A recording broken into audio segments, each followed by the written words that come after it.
Foi bênção ou não foi?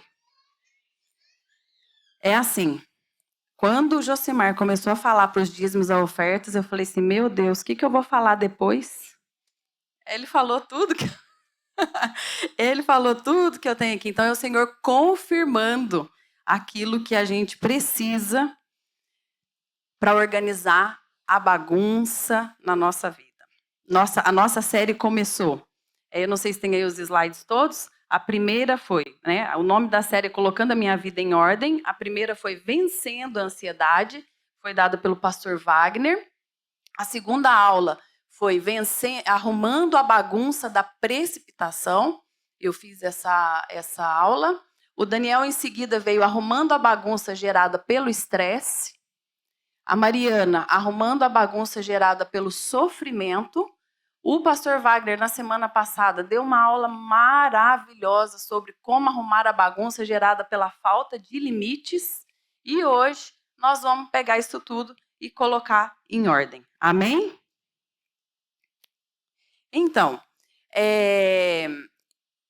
já que é para fazer mudanças, e mudança causa transtorno, eu vou dar um exemplo prático aqui. Os jovens que estiverem sentados mais para trás, eu vou convidar para vir para frente.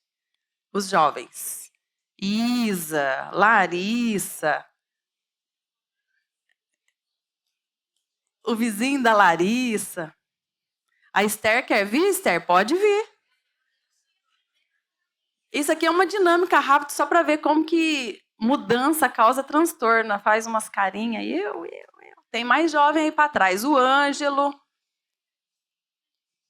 A juventude. O casal bonito aqui. Vem. Senta aqui atrás do Josimar e da Rose. Isso. Juventude. Maravilhosa. Enquanto isso, nós vamos abrindo em 2 Reis, capítulo 20. 2 Reis, capítulo 20. Deixa eu ver se tem jovem lá para trás. Amém? 2 Reis, capítulo 20, do versículo 1 ao 7.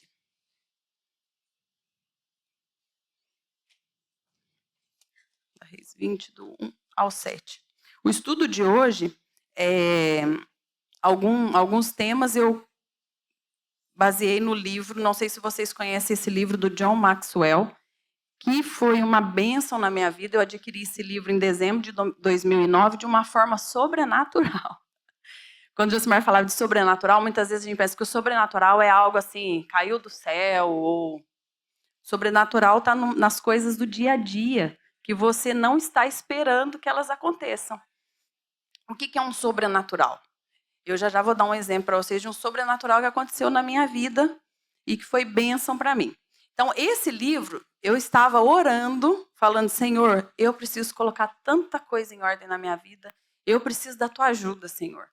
Estava num período trabalhando muito, o Álvaro era pequenininho, eu ainda não tinha o Ângelo nasceu em 2011, e eu precisava colocar muita coisa em ordem. O Alexandre convidou uns homens da igreja para ir lá em casa, foram lá tomar um café. Quando eu cheguei em casa, fui arrumar a sala e esse livro estava no sofá. Aí perguntei para quem foi tomar o café lá em casa, esse livro é teu? Esse livro é teu? Esse livro é teu? O livro não era de ninguém, portanto, sobrenaturalmente passou a ser meu. Este livro estava no meu sofá. Eu imaginei que, como é um livro meio de bolso, né? Falei, alguém deixou aqui.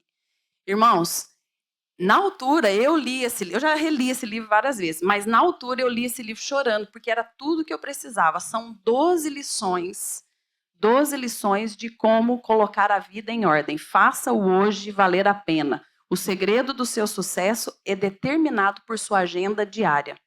Depois dessa época, depois de 2009, eu fui líder dos jovens e nós fizemos, durante 1 ano, cada mês nós trabalhamos um tema do que está nesse livro. São 12 temas, 12 assuntos que você precisa colocar em ordem na sua vida. Então, algumas coisas eu vou usar aqui do livro, do John Maxwell, é um pastor. Pastor e líder. Então, 2 Reis, capítulo 20, do versículo 1 ao versículo 7. diz assim: naqueles dias, Ezequias adoeceu de uma enfermidade mortal. Veio ter com ele o profeta Isaías, filho de Amós, e lhe disse: assim diz o Senhor, põe em ordem a tua casa, porque morrerás e não viverás.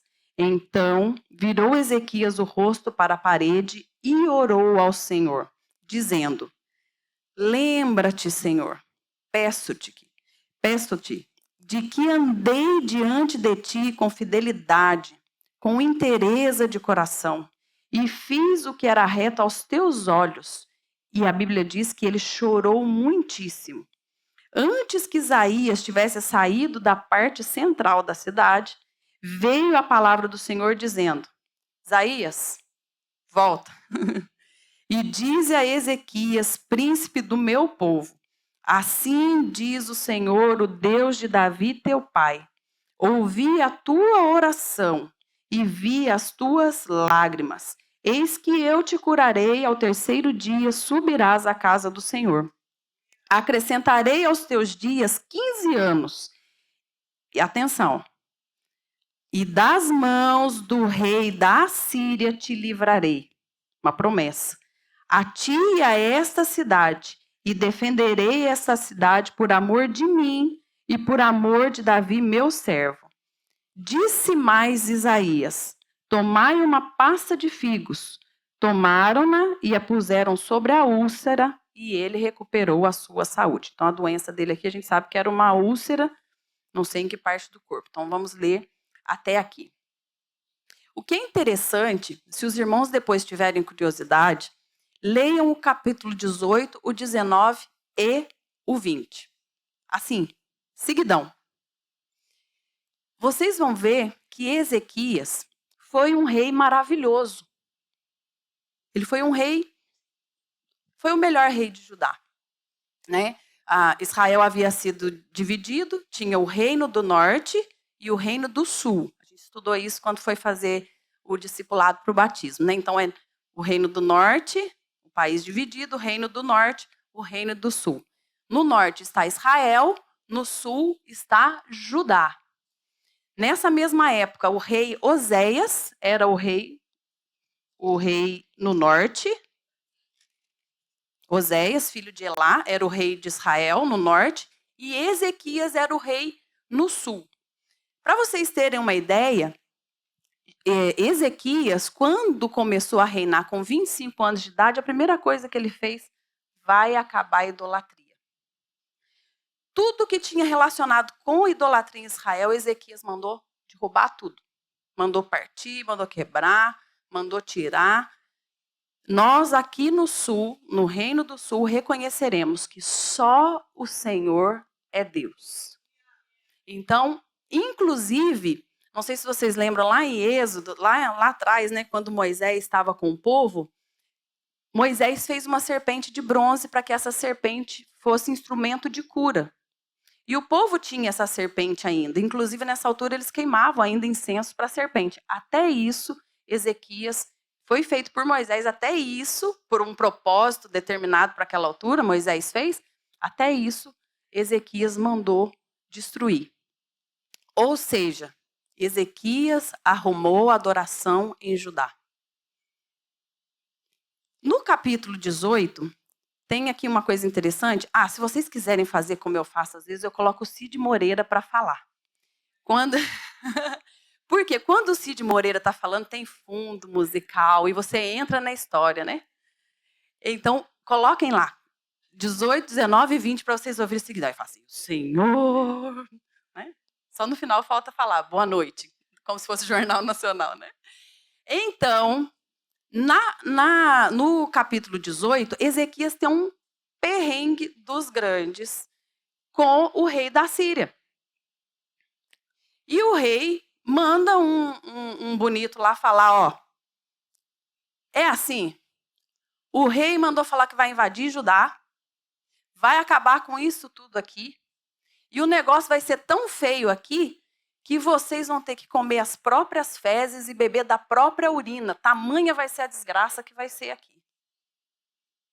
E os 3 que estavam lá ouvindo a mensagem para levar para o rei Ezequias, os 3 que eram o conselheiro do rei Ezequias, e mais um que vivia no palácio e tal, quando ouviram aquilo, rasgaram as suas vestes, ficaram desesperados e foram contar para Ezequias.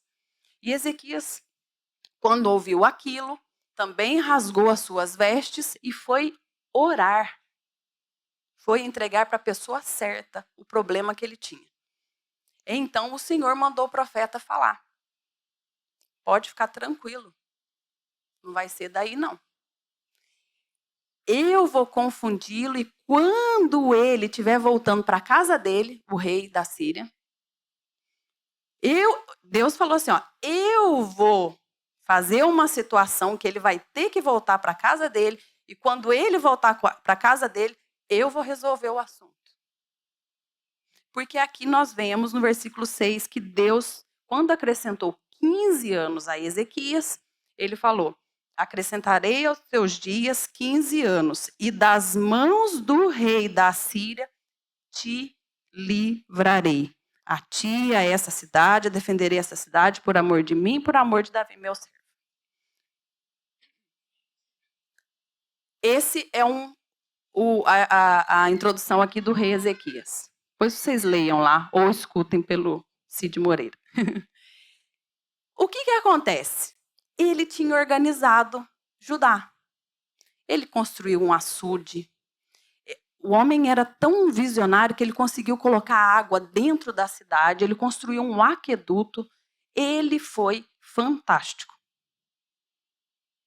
Mas, quando ele adoeceu, Deus mandou o profeta falar para ele o quê?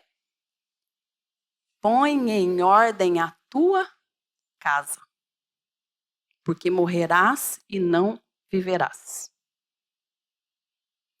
Muitas vezes nós somos fantásticos a arrumar os nossos trabalhos, nós somos fantásticos a arrumar aquilo que é do nosso patrão, nós somos fantásticos a arrumar os nossos estudos, ser excelentes alunos, serem fantásticos para os nossos amigos. Mas nós não cuidamos da nossa casa. E essa era a realidade na vida de Ezequias. Quem olhava, ele era um rei exemplar, mas tinha a casa bagunçada.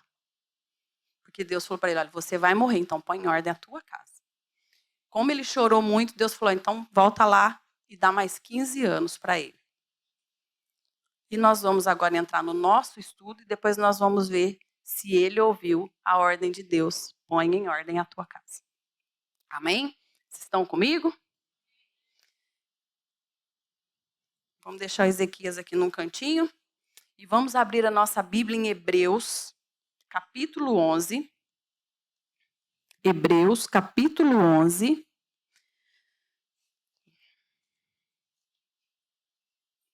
Do versículo 1 a 3. O Senhor vai falar conosco em 4 pontos em que nós devemos colocar a nossa casa em ordem. Quando começou essa série, e que o pastor deu a primeira lição, e eu comecei a apontar tudo que era colocando a minha vida em ordem, eu orei e falei assim, Senhor, me ajuda a colocar minha vida em ordem. Aí Deus falou, sabe o que para mim? Vai limpar aquele banheirinho que tem dentro do teu quarto. Ô, humilhação. Eu tenho um banheirinho dentro do meu quarto, que ele, a parte do duche a gente não estava usando, ele meio que funcionava como a arrecadação do bazar da igreja. Então, uma vizinha vinha, olha, tem um saco de roupa. Aí eu pensava, é roupa de inverno, o bazar está vendendo roupa de verão. O saco ia para dentro do banheirinho. Aí, olha, eu tenho aqui um ovinho de cadeirinha de criança. Alguém na igreja vai precisar, tem grávida lá. Ia para onde? Para o banheirinho. Aí sabe o que eu fazia? Eu fechava a cortina do duche. Quem olhava, estava tudo desmoronando lá dentro. Aí eu comecei a orar, falei, Senhor, me ajuda a colocar minha vida em ordem, porque como é que a gente vai dar um estudo de uma coisa que a gente precisa viver, né, na prática? A humilhação foi demais. Falei, vou pegar uma folga, vou arrumar o banheirinho. Arrumei o banheirinho. Fiz uma mini estreia. Gente, hoje todo mundo vai tomar banho no banheirinho, não foi, Alfred? Fiz todo mundo tomar banho no banheirinho, porque ninguém usava o banheirinho porque estava bagunçado. Ok. Continuei orando pela série. Deus falou, vai arrumar a varanda. Que a varanda é outro lugar, gente. Quem tem varanda sabe. Tudo que a gente não quer dentro de casa, a gente soca na varanda. Vocês estão comigo ou é só eu que cometo esse pecado? Comecei com coisas práticas. No dia que eu arrumei a varanda, 10h30 da noite, que é raríssimo, porque eu normalmente durmo por volta de 00:30, 1h. 10h30 da noite eu fiz um chá, fui deitar, chamei o Xande, falei, ora comigo que amanhã eu acho que eu não amanheço. Eu arrumei a varanda no sol. Essa veia aqui inchou. Foi ou não foi, Álvaro? Eu falei, Álvaro, olha, eu te abençoo, meu filho. Essa veia que deu uma estufada. Chamei todo mundo lá no quarto. E deitei, gente, tomei um chá e falei, eu orei, falei, Senhor, perdoa meus pecados. Fiquei mesmo mal, mas arrumei a varanda. Amém. Até as plantinhas, gente, eu arrumei. Então, o Senhor às vezes pede para a gente fazer umas coisas meio esquisitas. Para a gente mostrar que a gente está ouvindo o que Ele está falando e o que a gente está obedecendo.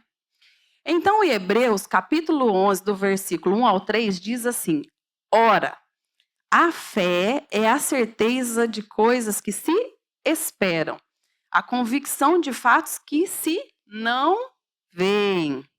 Pois pela fé, os antigos obtiveram bom testemunho.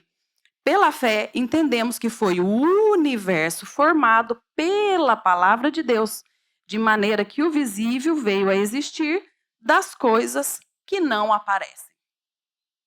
Então, o primeiro ponto aqui dos 4 que nós vamos falar, o primeiro é: coloque em ordem a sua fé. Coloque em ordem a sua fé.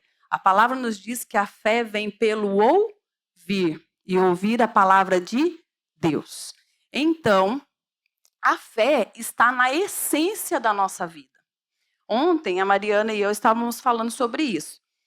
Pela fé, entendemos que foi o universo formado pela palavra de Deus, de maneira que o visível veio a existir das coisas que não aparecem.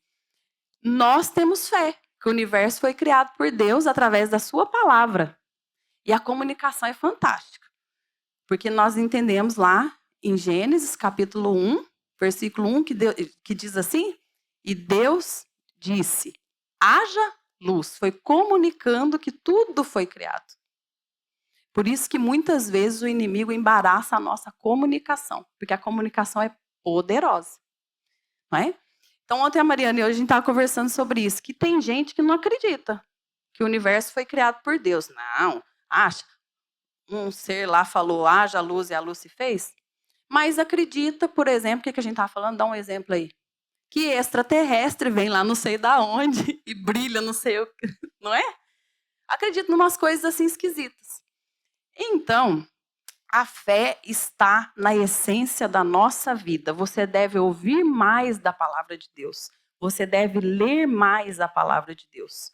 Porque você lendo e você ouvindo os testemunhos do seu irmão, a sua fé é aumentada. Eu gosto muito de uma ilustração que diz assim, uma definição muito engraçada sobre o que é fé. Para vocês verem que a fé está na essência da nossa vida. Numa forma mais simples, diz assim, que você vai a um médico que você não conhece, ele tem um nome estranho que você nem consegue pronunciar, ele te dá uma receita que você não consegue ler, você leva num farmacêutico que você nunca viu, ele te dá um remédio que você não sabe do que é feito, e mesmo assim você toma. Isso é fé. Aí Deus fala claramente, não faça isso. Será que isso é de Deus? Será que é Deus que está falando? Dizem que um homem uma vez estava num carro descapotável, né, conversível, e o carro despencou assim numa curva, num penhasco, ele agarrou numa arvorezinha que estava lá no... Vamos imaginar ali a boca do inferno, né? Ele agarrou na arvorezinha e começou, socorro, socorro, e ninguém dava sinal que estava por perto. Aí ele começou assim, Senhor, Por favor, me ajude. Se o senhor está me ouvindo, se o senhor existe, se o senhor está me ouvindo, por favor, me ajude. Aí que o céu, as nuvens foram se afastando, veio um raio de sol assim e falou assim: eu estou te ouvindo. Solte a mão, né? Solte a mão. Aí que ele começou assim: tem mais alguém me ouvindo? Deus muitas vezes faz o sobrenatural e a gente não tem fé que aquilo é da parte de Deus. Em Provérbios, capítulo 3, do versículo 1 ao 8, vamos abrir lá rapidinho? Provérbios, capítulo 3, do 1 ao 8. Minha Bíblia está despencando. Provérbios 3, do 1 ao 8. Filho meu, não te esqueças dos meus ensinos. O teu coração guarde os meus mandamentos, porque eles aumentarão os teus dias e te acrescentarão anos de vida e paz. Não te desamparem a benignidade e a fidelidade. Atas, prende ela no teu pescoço e escreve na tábua do teu coração. E acharás graça e boa compreensão diante de Deus e dos homens. Confia no Senhor de todo o teu coração e não te estribes no teu próprio entendimento. Reconhece-o em todos os teus caminhos e ele endireitará as tuas veredas. Não seja sábio aos teus próprios olhos. Teme ao Senhor e aparta-te do mal. Será isso saúde para o teu corpo e refrigério para os teus ossos. Então aqui em Provérbios nós vemos indicações de como confiar em Deus e de como honrá-lo. No versículo 6, quando diz ele endireitará as tuas veredas, sabe o que isso significa? Que o Senhor vai tirar as pedras, vai tirar os obstáculos para que você tenha progresso. É isso que significa endireitar as veredas. Os jovens, por isso que eu pedi para vocês virem para frente, que aqui tem luz, lá atrás eu não vejo a carinha de vocês, então eu quero dizer para vocês, confia no Senhor, vocês estão em fases das maiores decisões da vida. O que vou estudar? Qual o curso que vou fazer que vai honrar o Senhor? Quais as amizades que eu preciso descartar e quais as amizades que eu vou manter? Quais os lugares que o meu pé deve pisar e onde eu não devo ir? E, por último, o assunto mais importante, com quem me casarei? Ale? Cadê, gente? Aleluia! Aleluia! Com quem me casarei? Depois de Jesus Cristo, esta é a mais importante decisão. E o Senhor é tão bom, tão bom, tão bom, que Ele deixa você escolher, sabia? Ele dá o livre-arbítrio para você escolher. Portanto, enquanto solteiros, abram os seus olhos. Porque depois que a gente casa, a gente tem que fechar o olho. Já era. Então, enquanto está solteiro, abra o olho, observa. Eu estou dizendo isso e falo isso para várias pessoas solteiras que eu conheço. Faça uma lista. Porque se você não tem planos, você não sabe para onde você quer ir, qualquer caminho serve. Imagina aqui, saiu da igreja e fala assim, hoje nós vamos almoçar aonde? Ah, não tem plano, vamos para lá. Se a gente encontrar uma coisa para lá, a gente come para lá. Se a gente encontrar uma coisa para cá, a gente come para cá. Né? Isso não é grave. Mas quando é para escolher alguém com quem você vai dividir a sua vida e a sua fé, você precisa abrir os seus olhos.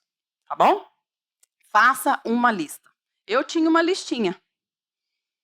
E eu fiz essa lista em 1997. Lembro direitinho. Um dia eu estava chorando, gente. Olha, com 19 anos eu chorando, pensando que eu ia ficar solteira. Aí, um dia, chorando de madrugada, falei, Senhor, tá sofrendo por causa de um amor passado. E comecei a orar, falei assim, Senhor, queria tanto ter um companheiro assim, assim, assado. Aí, eu lembrei que o meu pastor falou assim, faz uma lista de como você quer, porque é mais fácil para você observar depois. Aí eu coloquei. Eu quero que ele seja que ele ame mais o Senhor do que ele vai me amar, porque assim, né? Se ele ama a Deus e teme a Deus, não vai ter outros problemas. Eu quero que seja trabalhador.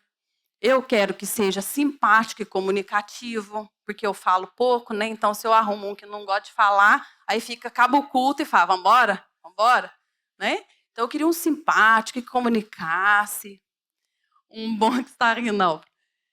Um bom filho, porque o bom filho é bom marido. Escrevi tudo isso na lista. Até comentei esse disso com a Mariana. Aí eu falei, Mariana, eu comecei a orar de madrugada pelo meu marido. E eu falava assim, Senhor, se ele estiver no mundo, se ele estiver num bar, onde ele estiver, levanta pessoas. Gente, nessa altura, Deus fez isso com o Alexandre. E aí, eu tive que tirar o rico da lista. Também não era tão... Não...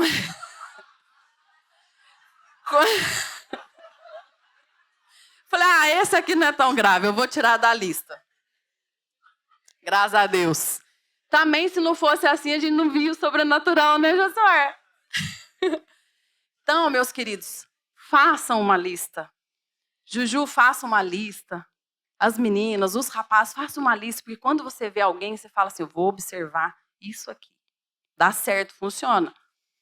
Quando nós adoramos aqui na igreja, para colocar em ordem a nossa fé, quando nós oramos aqui na igreja é lindo, mas o Senhor quer que você faça isso em secreto. Coloque aos pés do Senhor os desejos do teu coração. A Bíblia fala que ele tem prazer em ouvir isso. Olha que amigo maravilhoso. Hoje o mais difícil que a gente tem é a gente encontrar uma pessoa que tem escuta ativa. Você está falando, a pessoa está olhando no relógio, está passando no telefone, pode falar que eu estou te ouvindo. E está olhando para o outro lado. E o Senhor tem prazer que você vá lá aos pés dele contar essas coisas. É até divertido, viu, gente? Então, podemos fazer o nosso devocional diariamente. E também podemos ter uma vida devocional. O que é uma vida devocional? Uma vida devocional é você entra no metro e fala, Senhor, eu estou indo para tal lugar, me guarda, me proteja. Eu cheguei no trabalho, Senhor, que o meu dia hoje seja abençoado. Coloca um anjo aqui. E a gente diariamente vê que Deus coloca um anjo protegendo a gente. Não é? Então, ore ao acordar, ore nas refeições. Famílias, vocês devem orar nas refeições. Gente, lá em casa é um perrengue. Toda vez que a gente senta para almoçar ou para jantar, tem um perrengue na mesa. É porque um derruba o suco, o outro faz não sei o quê. Mas todo dia eu falo assim, gente, esse é o momento que nós temos que estar em paz. Porque nós não conseguimos fazer todas as refeições juntos. Pelo menos a única do dia que nós vamos fazer tem que ser em paz. É onde a família se reúne, ora, agradece. Né? Então, coloque a sua fé em ordem. O maior engano que o diabo pode colocar no seu coração é que as orações têm que ser longas e com palavra difícil. Isso é engano do diabo, viu, gente? Sabe por quê? Na palavra diz que tinha um homem lá dentro do templo, batendo no peito e falando assim, Senhor, eu não quero ser como aquele publicano. E falava difícil na oração, né? Ia lá no Deus de Abraão, Isaac, Jacó, Matusalém e tal. E o coitadinho que estava lá atrás, o publicano, nem ousou entrar, falou assim, Senhor, sê propício a mim, pecador. Qual a oração que Deus ouviu? Tá? Então, o maior engano do diabo, tem gente que não ora porque fala assim, eu não sei orar, eu não sei colocar bem as palavras. Não faça isso. A Bíblia diz que o Espírito Santo, ele interpreta o nosso gemido. Sabe quando a gente faz assim, ó? O Espírito Santo já levou, ela está cansada, ela está precisando de força. Ele está precisando pagar aquela conta, Senhor. Amém? Domingo passado foi cantado aqui. Leia a Bíblia e faça oração, se quiser crescer. Quem não ora e a Bíblia não lê, diminuirá. Foi cantado aqui pelas crianças. Então, a nossa oração deve ser mais ou menos assim, Jesus, eu confio que o Senhor pode levar os meus fardos. Eu confio que o Senhor é capaz de aliviar a minha angústia e eu confio que o Senhor é capaz e poderoso para me dar paz. As orações têm que ser assim. Então, por isso, coloque em ordem, em primeiro lugar, a sua vida com Deus, a sua fé. Quando você colocar Deus em primeiro lugar, o resto ele vai fazer, porque é promessa dele. Amém? Em segundo lugar, coloque em ordem o seu tempo. Esse é o meu maior desafio. Tem um coisinho que chama transtorno de déficit de atenção e hiperatividade. Eu acho que lá em casa todo mundo tem. O povo que começa a fazer uma coisa e não termina, depois vai fazer outra, a gente quer fazer tudo, quer abraçar tudo, né? Então, para mim e para minha família, colocar o tempo em ordem é o maior desafio. Até porque, como família, eu tenho um turno de trabalho, o Alexandre tem outro. Eu trabalho de dia, ele trabalha de noite. Então, para a gente conseguir conectar tempo em família, para nós é um desafio muito grande. Salmo 90. Vamos passear lá no Salmo 90 agora. O Salmo 90 foi escrito por Moisés. Enquanto a gente encontra, falamos sobre o tempo de Moisés. Moisés viveu 120 anos, que foi dividido em 3 blocos de 40. Olha que organização. 40 anos ele foi príncipe, 40 anos ele ficou no deserto e 40 anos ele foi príncipe, 40 anos ele fugiu lá, né? Foi quando ele conheceu a esposa, a família de Jetro, e depois dos outros 40 anos ele ficou conduzindo o povo no deserto com uma terra prometida. Então, a caminhada a gente já sabe que era uma caminhada de alguns dias, e por causa da murmuração e da reclamação, eles ficaram 40 anos. Então, eu acho que é por isso que Moisés escreveu isso que nós vamos ler agora. Salmo 90, só dando um resuminho aqui. Do versículo 1 ao 2, Moisés reconhece a eternidade de Deus. Do versículo 3 ao 6, ele reconhece a fragilidade do homem. Do 7 ao 8, a pecaminosidade da raça, né, da raça humana. Do 9 ao 12, ele fala sobre a brevidade da vida. E do 13 ao 17, ele pede a graça de Deus sobre o seu povo. Então, nós vamos ler aqui do versículo 8. Diante de ti puseste as nossas iniquidades, e sob a luz do teu rosto os nossos pecados ocultos. Pois todos os nossos dias se passam na tua ira. Acabam-se os nossos anos como um breve pensamento. Olha para a gente que fica assim, amanhã eu faço, depois eu faço.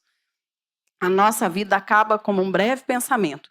Os dias da nossa vida sobem a 70 anos, ou em havendo vigor a 80. Nesse caso, o melhor deles é canseira e enfado, porque tudo passa rapidamente e nós voamos. Quem conhece o poder da tua ira e a tua cólera, segundo o temor que te é devido? Ensina-nos a contar os nossos dias, para que alcancemos um coração sábio. Essa oração de Moisés aqui nesse salmo. Ensina-nos a contar os nossos dias. Quantos dias tem um ano? 365. Quanto seria o dízimo de 365 dias? 365, 36 dias, né? 37. É o mês de férias, né? Imagina se a gente tivesse a oportunidade de tirar os 37 dias e falar, Senhor, esses 37 dias é teu. A Bíblia fala que Abraão dava dízimo de tudo, né? Então, nós devemos pedir ao Senhor de manhã, Senhor, ensina-me a contar esse dia, para que eu alcance um coração sábio. Moisés entendia isso porque teve que caminhar 40 anos sem chegar em lugar nenhum. Né? O tempo, reparem, água. Tem país que é riquíssimo em água, que é o caso do Brasil. Tem país que tem escassez de água. Não é verdade? Vegetação. Tem país que é super rico. Tem outros que não são. Tem país que tem petróleo. Outros não têm. Então, os recursos naturais não são distribuídos de forma igual. O tempo, gravem isso, o tempo é o único recurso que é dado por Deus de forma igual. O chinês tem 24 horas por dia, o japonês tem, o brasileiro tem, o português tem, o espanhol tem. Todos nós temos 24 horas do dia. E o Senhor nos diz aqui na palavra, ensina-nos a contar os nossos dias. Eu tô já na curva, né? Diz que a gente faz assim, quando chega nos 35, dá uma paradinha e depois nos 40 começa já, né? A gente acabou de ler aí. Se chegar nos 80 é lucro, né? Então, eu já tô na curva da descida. Cada fase tem uma coisa. Quando tá jovem, a gente tem força para tudo, tem animação para tudo, tudo a gente quer fazer. Quando chega nessa fase que eu tô aqui agora, o maior temor que uma pessoa tem, e os que estão aí, quem não quiser falar que já está nos 40 e tal, não precisa. Mas quem, quase 50, para mim, o meu maior temor é de ter vivido em vão. Isso tem me incomodado diariamente. Diariamente. Porque vai chegar uma altura que a gente fala assim, Senhor, será que eu vivi tudo que o Senhor queria que eu vivesse? Será que eu fiz tudo que o Senhor tinha planejado para mim? Porque às vezes eu estou fazendo uma coisa e Deus tinha coisa muito melhor. Por isso é importante pedir a Deus para nos ajudar no nosso tempo. Um escritor, Carl Sandburg, disse que o tempo é a moeda mais preciosa que você tem. Você e mais ninguém irá determinar como essa moeda será gasta.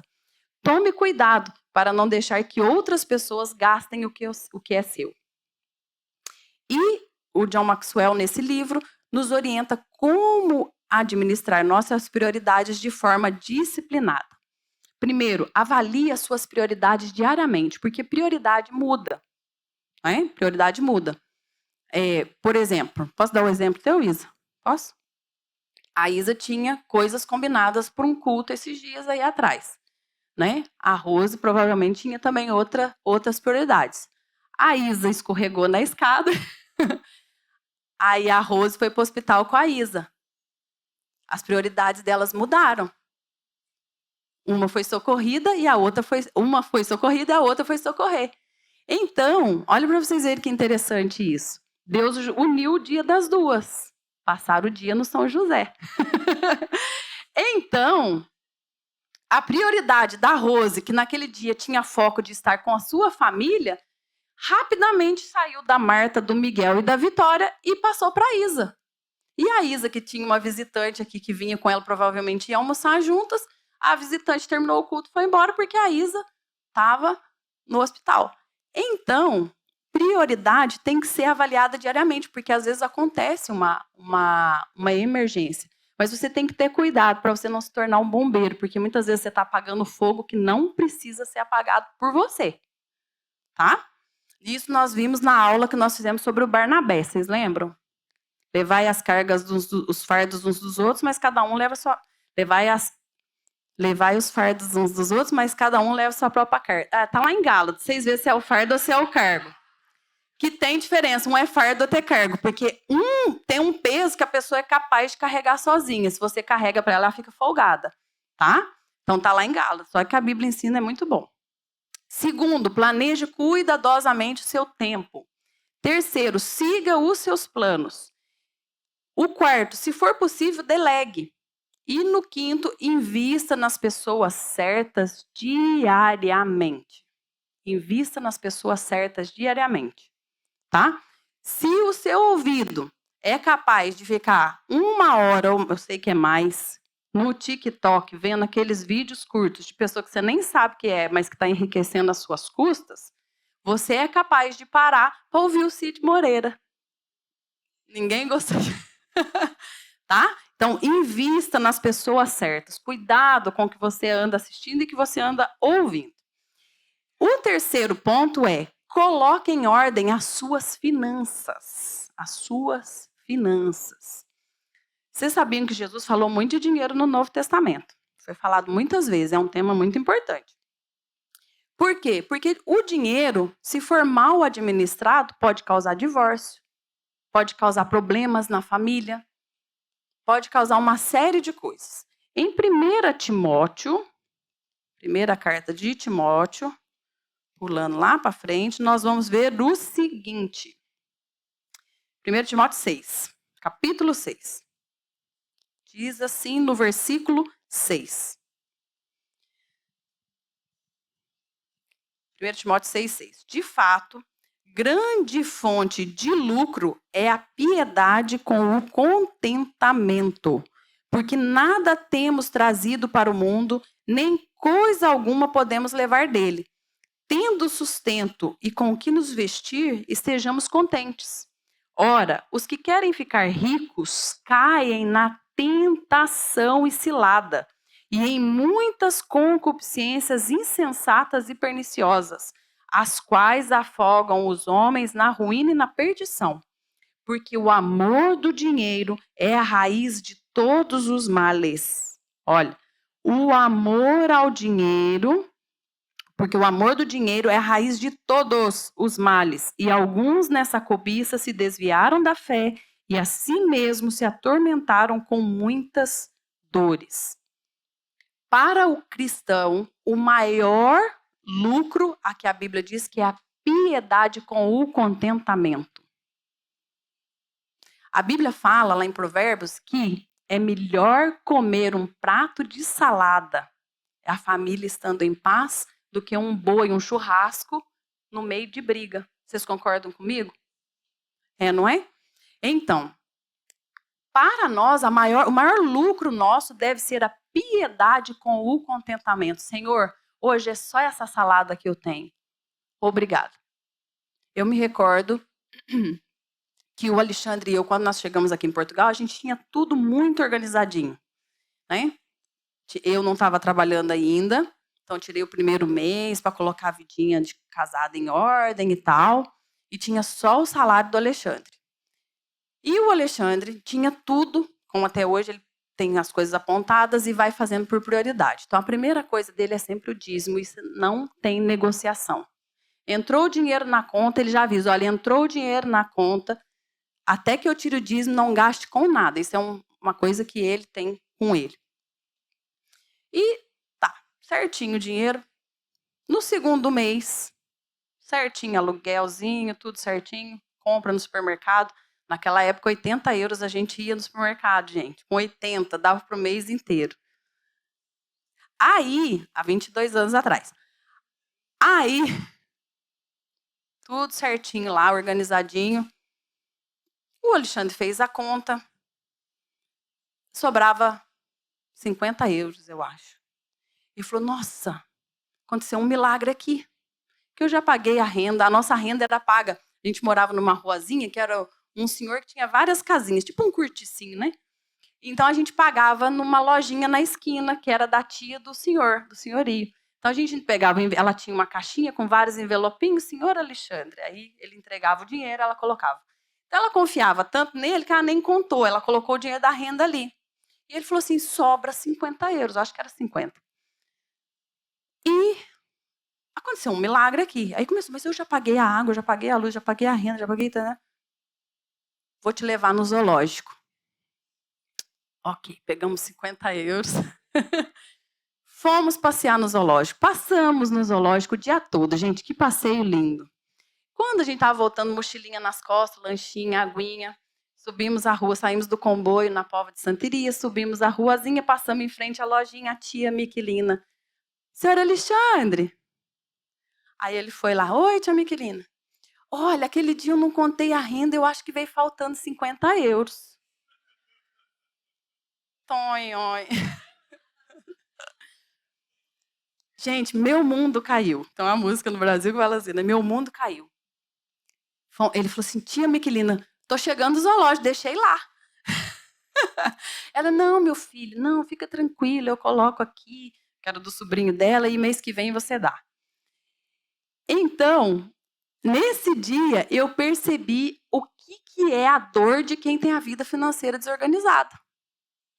Porque a gente não tinha de onde tirar. Não tinha. Jovem, recém-casado, só ele trabalhando. A gente não tinha de onde tirar os 50 euros. Então, só 50 euros. E eu senti o que é a dor de ter uma vida financeira desorganizada. Autossuficiência. A nossa piedade com contentamento é a autossuficiência que resulta de uma satisfação íntima com a situação que Deus determinou para ele. Vamos fazer um teste se você ama o dinheiro. Primeiro, Você está preocupado em ter coisas? Em adquirir e armazenar coisas? Eu não gosto quando a Abília sobe, porque significa que o meu tempo está acabando. Eu gosto de você, Abílio. Eu só não gosto quando você vem. Segundo, eu tenho inveja dos outros. Terceiro, e hoje eu nem tenho culpa no microfone, né? Que ele funcionou direitinho. No outro dia eu ganhei mais 5 minutos por causa do microfone. Eu invejo os outros. O meu valor pessoal está em possuir coisas. Eu acredito que somente o dinheiro me fará feliz? Sempre quero mais? Esse é um teste que você deve fazer para saber se você ama o dinheiro. E quando a Bíblia diz que o amor do dinheiro é a raiz de todos os males, é o que nós vemos aí fora. Quem ama o dinheiro rouba, quem ama o dinheiro mata, quem ama o dinheiro faz coisas muito erradas, com o seu próprio corpo, inclusive. Tá bem? Então, para o cristão, e é aqui que o Josimar quase me tirou a mensagem, sugestão para o cristão ter uma vida financeira organizada. Querido, não roube de Deus. Não roube de Deus. Em Malaquias fala que existem pessoas que roubam de Deus. Eu vi uma ilustração fantástica de uma senhora que fala assim, olha, eu entendi o dízimo com um bolo de aniversário. Quando você tem um bolo de aniversário, tá todo mundo reunido ali à mesa, achei fantástica essa ilustração. Todo mundo fica na expectativa de quem vai ser o primeiro pedaço do bolo, não é verdade? Todo mundo fica na expectativa, vamos ver para quem vai ser o primeiro pedaço do bolo. Quando você recebe o seu dinheiro, fruto do seu sustento, do seu salário, que você é digno dele, a Bíblia diz, mas quem te deu força foi o Senhor. Então, quando você pega o primeiro pedaço do bolo e entrega para Deus, você está dizendo assim, Senhor, eu sei que o Senhor não precisa dele, mas é a minha forma de dizer que o Senhor é especial aqui na minha festa. Tá bem? Então, primeiro, 10% do seu dízimo.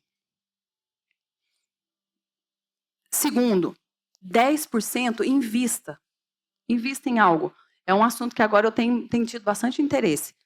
Mas faça um investimento ou faça uma poupança. E os outros 80% que sobra do seu salário é para as despesas que você tem. Que, em primeiro lugar, deve ser para as prioridades. Não vai comprar o tênis primeiro. Primeiro, paga a sua renda e certifica que você não está faltando lá 50 euros. Segundo, pague os seus financiamentos. Pode ser do carro, pode ser de alguma coisa que você tenha feito financiamento. Água, luz e gás. Comida. Se você for no supermercado com fome, tem umas técnicas que você deve fazer. Se for no supermercado com fome, você compra um monte de coisa que você não precisa. Tá bom? E depois você tem que ter lá um dinheirinho para farmácia, para as coisas sazonais, o material escolar, que agora é a nossa altura, né? Pais e mães. E se sobrar, é para roupa e para o calçado. Então, o cristão não pode começar ao contrário. Recebeu o salário, vai lá, compra o tênis que queria, a roupa que queria, depois, no final, ai, Senhor, o dízimo vai ficar para o mês que vem. Não faça isso.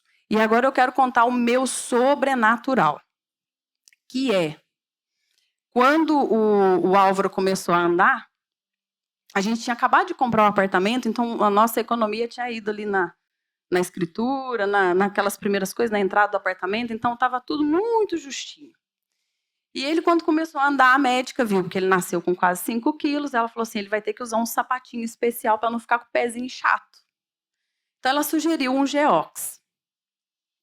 Aí nós saímos da consulta, como todo pai preocupado, toda mãe preocupada, fomos ao centro comercial ver o sapatinho da Geox. Ainda bem que naquela altura ele nem entendia, porque ele ia odiar o sapatinho. Aí, que era com uma coisinha por dentro, o pezinho não ficar torto e não sei o quê. Era 80 euros o sapatinho. Nós não tínhamos naquele dia.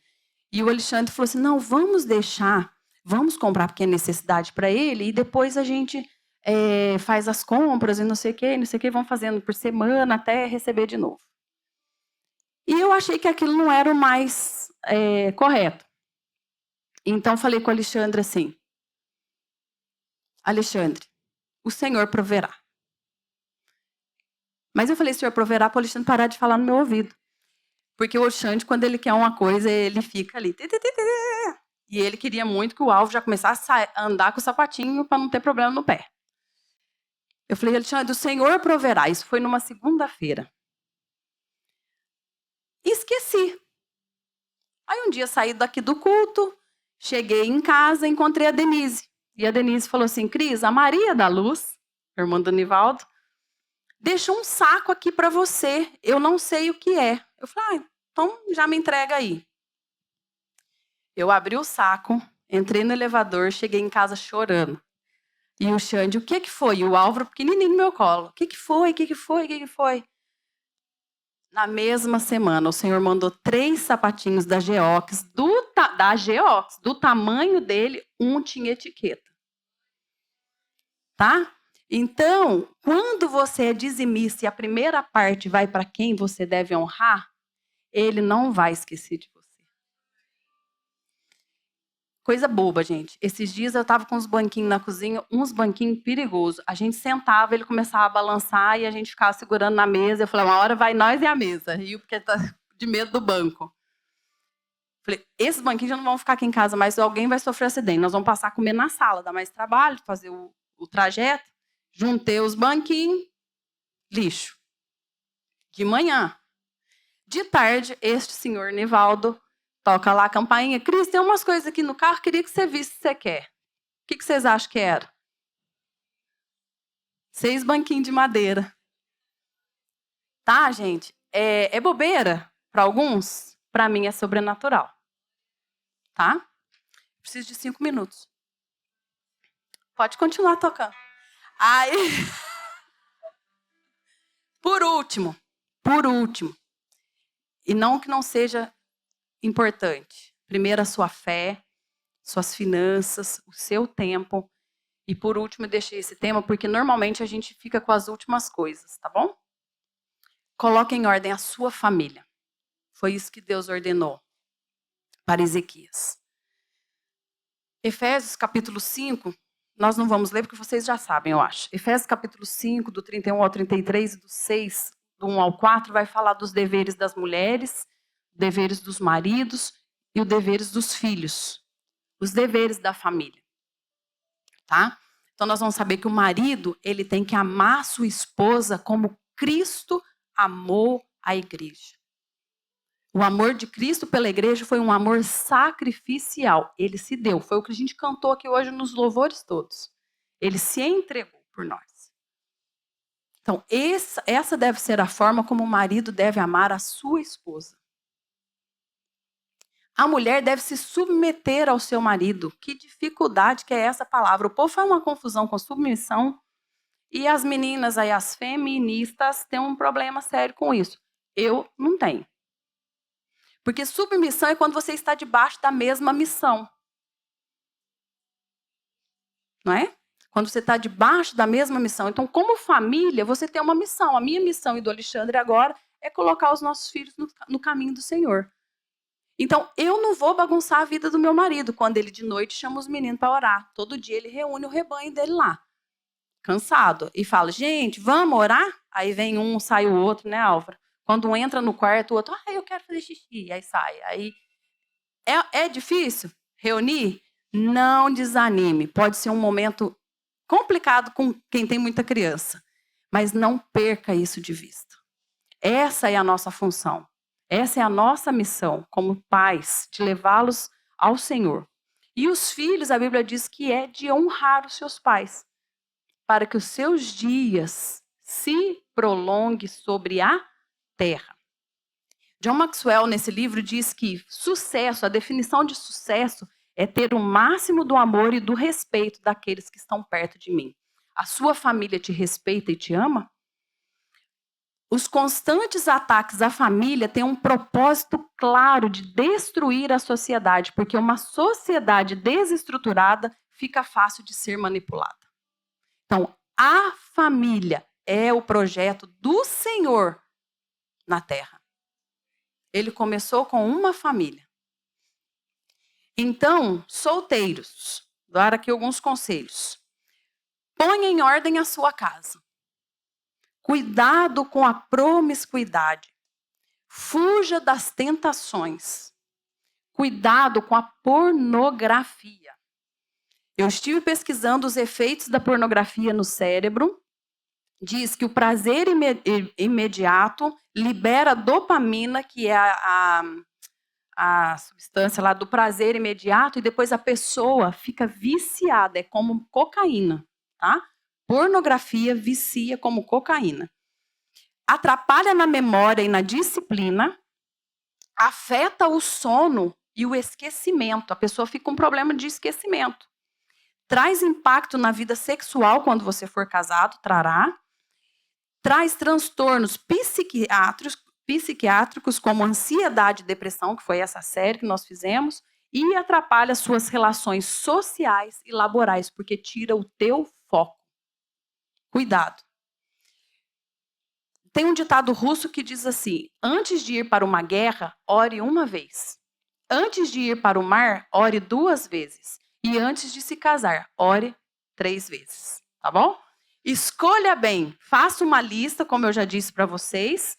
Não se casem em julgo desigual, porque se você tem uma pessoa que tem a mesma fé que você, quando tiver problema, vocês vão enfrentar juntos, em oração.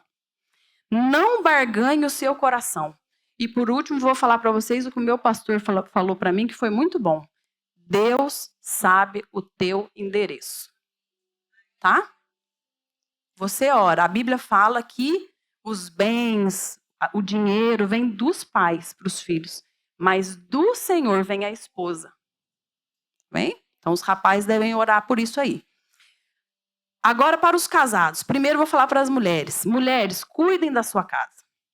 Limpe o banheirinho e a varanda. Uma vez eu estava orando e o Senhor mandou eu estava fazendo a faxina na cozinha e eu falei assim, amanhã eu limpo atrás do fogão. E ele falou, não, volta lá, limpa agora. Por quê? Porque às vezes a gente fala assim, não, eu vou arrumar isso aqui e esse aqui, é de estimação, meu pecadinho. Volta lá e limpa. Cuide bem da sua casa, respeite o seu marido, ajude e seja parceira na submissão. Gastos e criação dos filhos, porque às vezes o marido fala umas coisas para os filhos e a mulher fala assim, não é isso que o seu pai estava falando, não é bem assim não. Não. Seja submissa e ajude o seu marido nos gastos, na criação dos filhos. Crie tradições familiares, é tão importante. Lá em casa, a gente faz o café da manhã no dia do aniversário. Quem faz aniversário nem levanta, fica lá esperando que a gente vai levar o café da manhã. E no dia dos reis, né, a gente troca prendas, não é no Natal, é no dia dos reis. Por quê? Porque está em saldo. Que é por causa das finanças.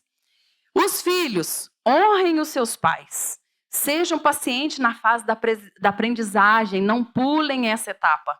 Estudar é chato?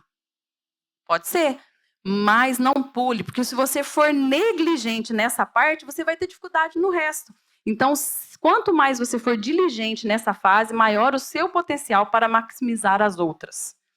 Desligue o telemóvel e leia bons livros. Amém. Falei. Para os homens, encerrando aqui, Theodore Hesburgh disse, ele foi o diretor da Capela de Notre Dame, qual é a coisa mais importante que um pai pode fazer pelos seus filhos? Pensem aí. Qual a coisa mais importante que um pai pode fazer pelos seus filhos? Amar a mãe deles. Parabéns, Cleiton. É isso mesmo. Amar a mãe deles. Essa é a coisa mais importante que um homem pode fazer pela sua família, pelos seus filhos. Seja comprometido.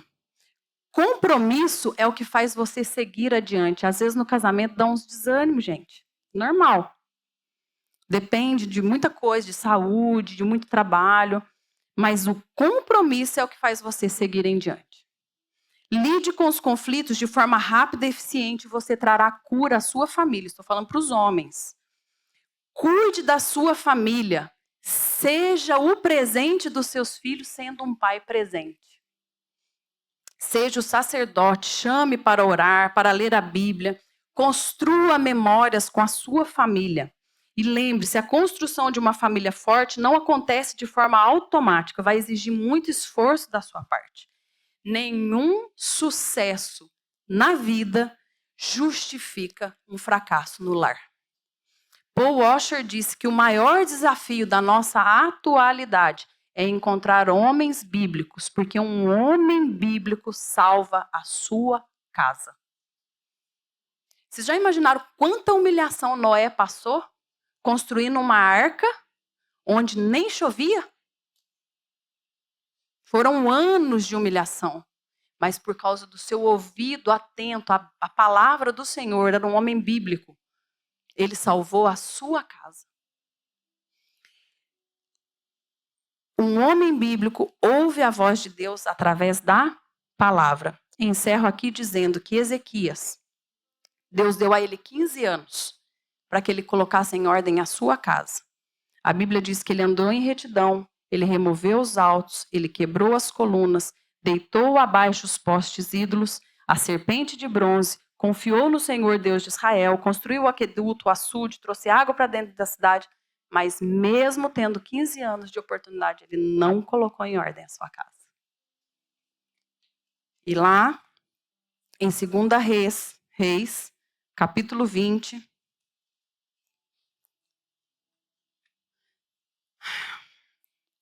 o profeta vai falar com ele, porque ele foi e mostrou todas as riquezas dele, ostentou tudo aquilo que ele tinha. E o profeta foi falar com ele e falou assim, olha, eis que virão dias em que tudo, depois da chance, hein?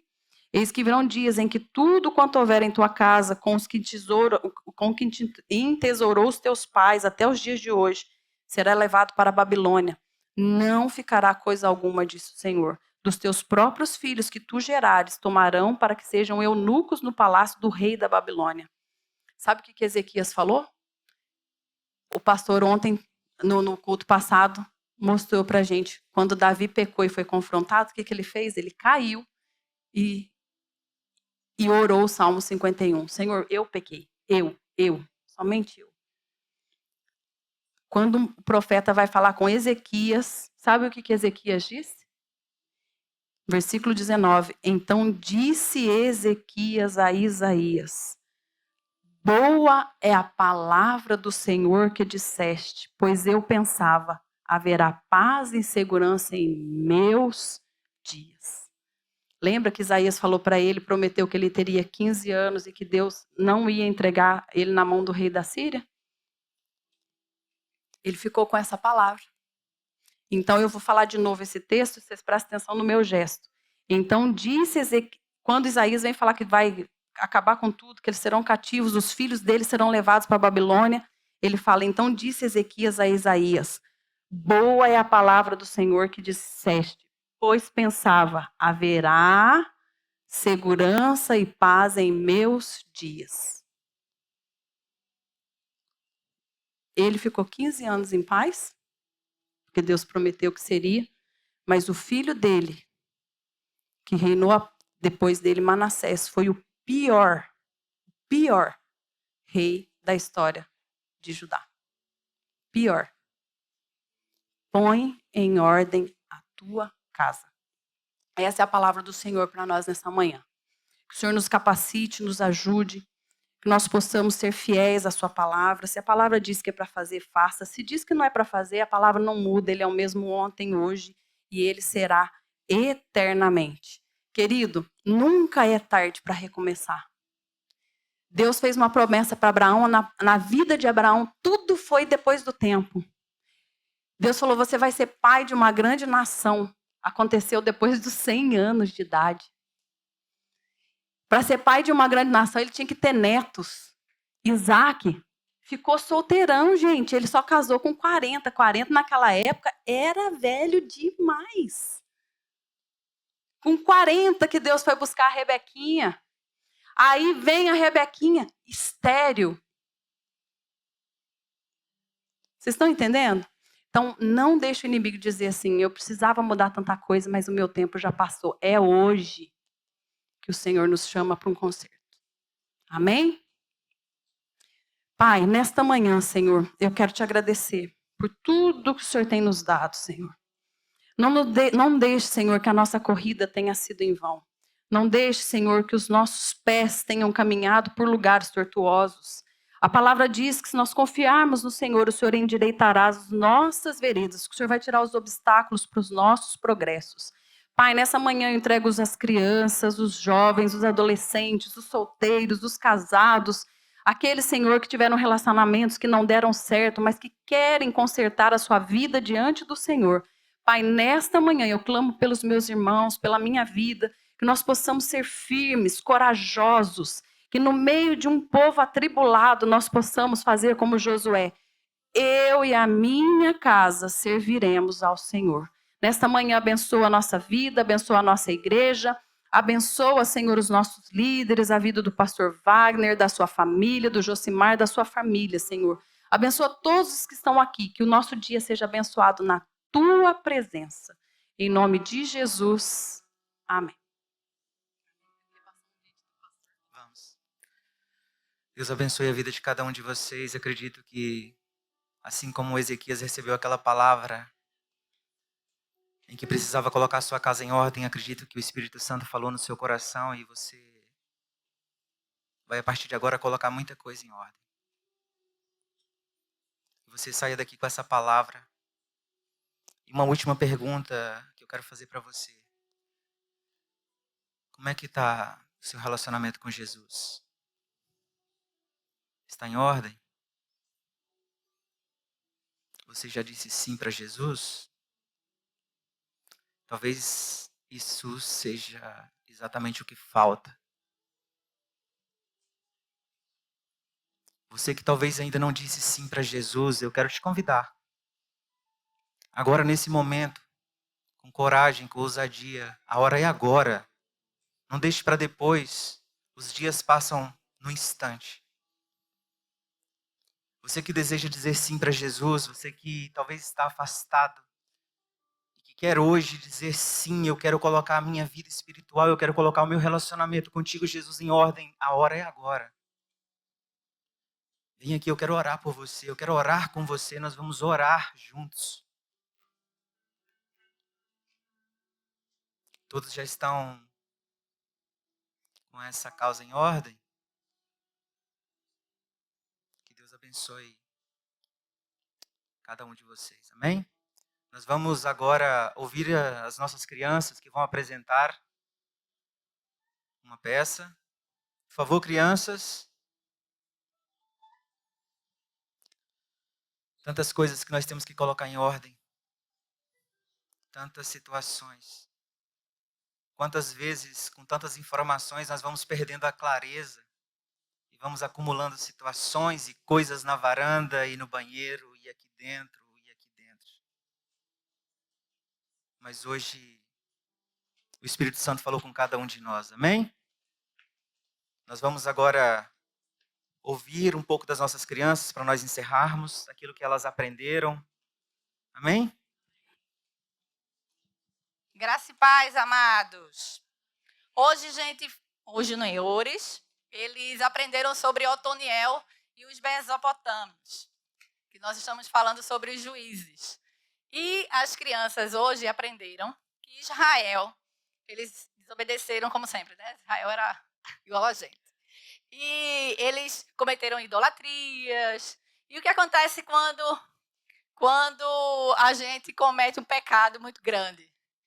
O inimigo vem com toda a força, né? Então os mesopotâmios, eles vieram e dominaram Israel com toda a força. E eles ficaram aprisionando e escravizando Israel durante quantos anos, Gabriel? 8. 8 anos. E aí aconteceu de que eles, por estarem sendo oprimidos, né? Eles começaram a orar e clamar ao Senhor. E quando eles clamaram, Deus mandou um homem. E o nome deste homem é? Otoniel. E ele é filho de quem? Caleb. Aquinas. E tio de quem? Aliás, sobrinho. Caleb. Caleb, aquele que é amigo de Josué. Muito bem, Gabriel. E eu acho que é a Vitória. A Vitória vai ler uma coisa para vocês sobre o Otoniel. Otoniel era um homem corajoso e obediente a Deus. Ele conhecia o poder de Deus, pois havia testemunhado a mão do Senhor operar na vida de seu tio Caleb. O Espírito de Deus era com Otoniel e o ajudou a comandar a vitória dos israelitas na batalha contra o povo inimigo. Israel venceu os mesopotâmios e a paz voltou a reinar em seu arraial. Otoniel foi o primeiro juiz de Israel. Ele liderou os israelitas por 40 anos. O Senhor está sempre disposto a atender a oração de seus servos, que o buscam com coração sincero. Quando estiver aflito, nunca se esqueça de falar com Deus. Ele te ouve. Na oração, ficamos mais perto de Deus e nos tornamos seus amigos. Amém. E nós também focamos em um versículo que o Benjamin vai ler. Se me chamarem no dia de aflição, eu os livrarei e vocês me louvarão. Salmo 50:15. Isso, nós também fizemos duas, que bonitinho, né? Fizemos duas dinâmicas hoje. E uma das dinâmicas eu fiquei triste, mas já sabia que isso ia acontecer. Que nós usamos as plaquinhas. Onde é que estão as plaquinhas? Não trouxe, não faz mal. A plaquinha era de felicidade e tristeza. E aí eu fiz algumas perguntas para eles sobre o dia a dia deles. Primeira coisa que você, quando você acorda, o que é que você faz? Você fica lá no tédio, ou corre para a televisão, ou faz oração? Então, a maioria disse que fica no tédio, vai para a televisão, faz outra coisa, mas oração nem pensar. Eu pergunto para os pais e para os outros que não são pais aqui, qual a primeira coisa que você faz? Você pega o telemóvel? Ou você fala com o Senhor, que é o rei da sua vida, e que é com quem ele, o que é que ele vai fazer durante o seu dia. Deus, obrigada pela noite que eu tive. Então, eu falei para ele sobre isso, que o telemóvel, a televisão, os jogos, as brincadeiras podem ser uma forma de idolatria. Então, o que é que acontece quando a gente comete essas idolatrias? Vem o inimigo e bagunça com a nossa vida, né? E aí eu falei para eles outra dinâmica sobre obediência. Quando a gente obedece, faz todas essas coisas. A gente acorda, ora, a gente dá testemunho, a gente lê a palavra. E a dinâmica foi com esses balões. Vamos supor que esses balões somos nós. Quero aqui para não ficar nisso. E esse balão aqui, essa pessoa, ela esquece do Senhor durante o dia a dia. Ela esquece de ler a palavra. Ela passa muito tempo no TikTok e no Instagram. Ela passa até 3 horas, às vezes, no telemóvel. Ela joga toda hora e esquece do Senhor. Esquece de dar testemunho. E aí, essa bola daqui, como todas as outras bolas, como nós, porque a Bíblia diz que o inimigo, ele está sempre tentando, andando ao derredor, bramando como um leão e buscando a quem pode devorar. E ele está todo dia. Não é porque a gente é crente, que tem um Senhor, que o inimigo não está ali, não. Ele está assim. Ele ainda está mais feroz. E o inimigo é essa chama aqui, ó. Por favor. E ele vem com essa pessoa aí que não ora, que não lê a palavra e que não dá testemunho. E ele só faz encostar um pouquinho. E toma toda a vida dessa pessoa. E destrói totalmente a vida dessa pessoa. E toma conta da vida da pessoa. E a pessoa, assim como os israelitas, com os mesopotâmios, ficam escravos dessa. Mas, quando a gente, olha, lê a palavra, a primeira coisa que a gente faz é orar, não é, Benjamin? Benjamin disse, tia Polly, eu só oro uma vez por dia, mas hoje eu vou dizer aqui na frente de vocês que vou mudar isso. Vou orar mais, vou dar testemunho, não foi? E aí, essa pessoa está aqui, ó, cheia do Espírito Santo. Vulnerável. Ela está vulnerável porque o inimigo está aqui, ó. Ele vai, ele vem, ele encosta, ele rodeia, mas essa pessoa não é atingida. Porque ela tem o Espírito Santo do Senhor, o Rei de Israel, o Rei das nossas vidas. Então, não, fala isso para eles aqui, ó, durante a semana, para que ele não pode esquecer disso. E você também. Pega essa palavra, leva contigo e ora e lê a palavra. Esquece o telemóvel um pouquinho. O telemóvel ele é muito bom, mas o Senhor é muito melhor. Amém?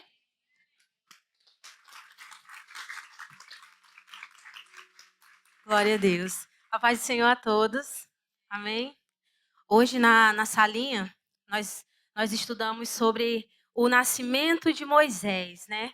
Que naquela época houve a perseguição em relação ao povo, que todo menino que nascesse naquela época, ele teria que ser morto. Mas a Joquebede, mãe de Moisés, né, conseguiu manter ele ali guardado durante um tempo. E aí a gente pode observar nisso que houve a proteção do Senhor sobre a vida, né, de Moisés. Durante aquele período, ainda na casa da sua mãe, quando ela colocou ele no cestinho, que colocou dentro do rio, né? E houve toda essa proteção em todo esse tempo, em todo o decorrer da vida dele, né? E essa mesma proteção, ela recai sobre as nossas vidas até hoje, né? E aí, durante a ministração, quando terminou, eu pedi a eles para que fizessem uma oração. E cada um fez uma oração pedindo a Deus proteção, e foi a coisa mais linda, gente. Foi muito lindo. Então, hoje a gente aprendeu na salinha que Deus, ele guarda, ele protege, né, as nossas vidas, a nossa casa, o nosso lar, e que nós possamos sempre, né, ter ele como nosso protetor oficial, tá bom? E o Miguel vai ler para nós, juntamente com as crianças, o nosso versículo-chave. Guarda-me, ó Deus, pois em ti tenho segurança.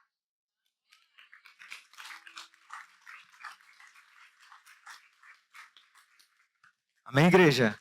Deus abençoe cada um de vocês. Nós vamos encerrar agora. Que a vossa semana seja abençoada. Que você coloque a sua casa em ordem, a sua vida em ordem. Que você seja uma bênção. Amém? Eu quero encerrar com um vídeo do nosso pastor. Um vídeo muito rápido. E a seguir, cada um de nós vamos para os nossos lares abençoados. Amém? Toda mudança vai exigir de você uma ruptura.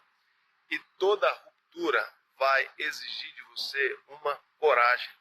Tenha coragem de mudar. Tenha coragem de viver algo novo. Tenha coragem de experimentar aquilo que Deus tem para a sua vida. Tenha coragem de confrontar os seus hábitos estabelecidos. Tenha coragem de confrontar a sua rotina do mais do mesmo. Deus disse para Abraão: sai da sua terra, da sua parentela e vai para uma terra que eu te mostrarei. Você não tem noção daquilo que te espera nesse novo lugar. Você não tem noção daquilo que você vai vivenciar em Deus nesse novo lugar que Deus está te chamando. Então tenha coragem para fazer ruptura e tenha coragem para mudar. Deus abençoe grandemente a sua vida. Amém. Deus abençoe cada um de vocês.